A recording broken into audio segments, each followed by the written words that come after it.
ಕಾಂಗ್ರೆಸ್ ಮತ್ತು B J ಪಿಯ ಈ ಹಣಾಹಣಿ ಏನಿದೆ ಕರ್ನಾಟಕ ರಾಜ್ಯದಲ್ಲಿ ನಡೀತಾ ಇರುವಂಥದ್ದು.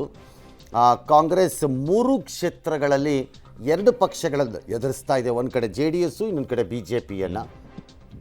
ಈಗ ಅಲ್ಲ, 2 ಕಡೆ ಬಿ ಜೆ ಪಿಯನ್ನು, ಒಂದು ಕಡೆ ಜೆ ಡಿ ಎಸ್ಸನ್ನು ಎದುರಿಸ್ತಾ ಇದೆ.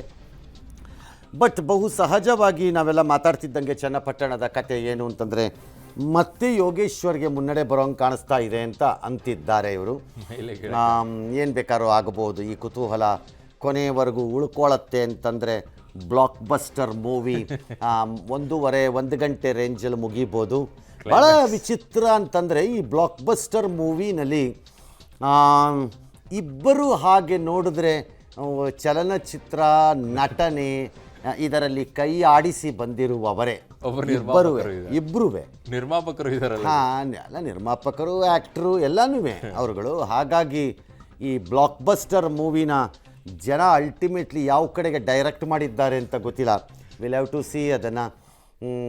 ಈಗ ಒಬ್ಬರ ಮೇಲೆ ಒಬ್ಬರು ಕೆಳಗೆ ಅಂತಂದಾಗ ಅದು ಏನು ಬೇಕಾದರೂ ಆಗಬಹುದು ಅಂತ ಕಾಣುತ್ತೆ. ಚನ್ನಪಟ್ಟಣದಲ್ಲಿ ಯೋಗೇಶ್ವರ್ಗೆ ಒಂದು ಅಲ್ಪ ಪ್ರಮಾಣದ ಮತಗಳ ಮುನ್ನಡೆ ಲಭಿಸಿದೆ, 60 ಚಿಲ್ಲರೆ ಅಂತ ಹೇಳ್ತಾ ಇದ್ದಾರೆ. ಅಂತ ವರದಿಗಳು ಬರ್ತಾ ಇದೆ. ನೋಟಿಸ್ ಮಾಡ್ತಾ ಇದ್ದೀರಿ ಮಹಾರಾಷ್ಟ್ರದಲ್ಲಿ ಹೇಗೆ ದ ಡಿಫರೆನ್ಸ್, ಮುನ್ನಡೆಗಳಲ್ಲಿ ಇದ್ದಂತಹ ವ್ಯತ್ಯಾಸಗಳು ಹೇಗೆ ಏರುಪೇರಾಗ್ತಾ ಇದೆ ಅಲ್ಲೂ ಕೂಡ ಅಂತ.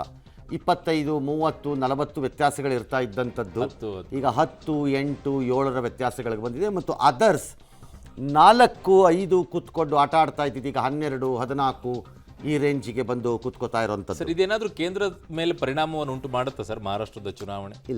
ಇಲ್ವಾ ಸರ್? ಇಲ್ಲ, ಆಡಳಿತಾತ್ಮಕವಾಗಿ ಏನು ಪರಿಣಾಮವನ್ನು ಬೀರಲ್ಲ.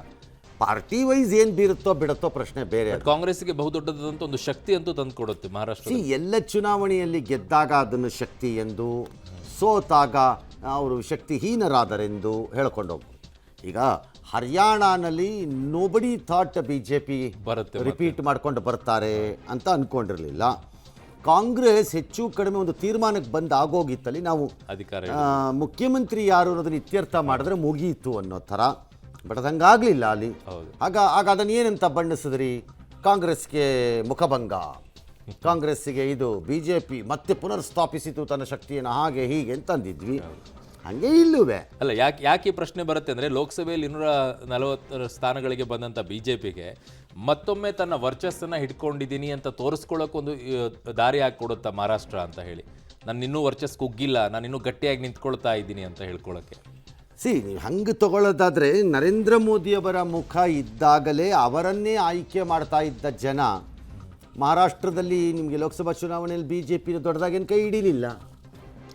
ಹೌದು, 17 ಸ್ಥಾನಕ್ಕೆ ಬಂದು ನಿಂತ್ಕೊಂಡ್ರು. ಹಾಗಾದ್ರೆ ಈಗ ನರೇಂದ್ರ ಮೋದಿ ಇಲ್ಲದ ಚುನಾವಣೆಯಲ್ಲಿ ಯಾಕೆ ಹಿಡಿಬೇಕು ಅವರು? ನರೇಂದ್ರ ಮೋದಿಗೇನು ಓಟ್ ಹಾಕಲ್ವಲ್ಲ ಅವರು, ಇಲ್ಲ ನೇರವಾಗಿ. ಹೌದು. ಹಾಗಾಗಿ ಯು ಕೆನಾಟ್ ಸೇ ಆ ಥರ ಹೇಳ್ಕೊಳ್ಳೋಕ್ಕಾಗಲ್ಲ. That is the problem of assembly elections.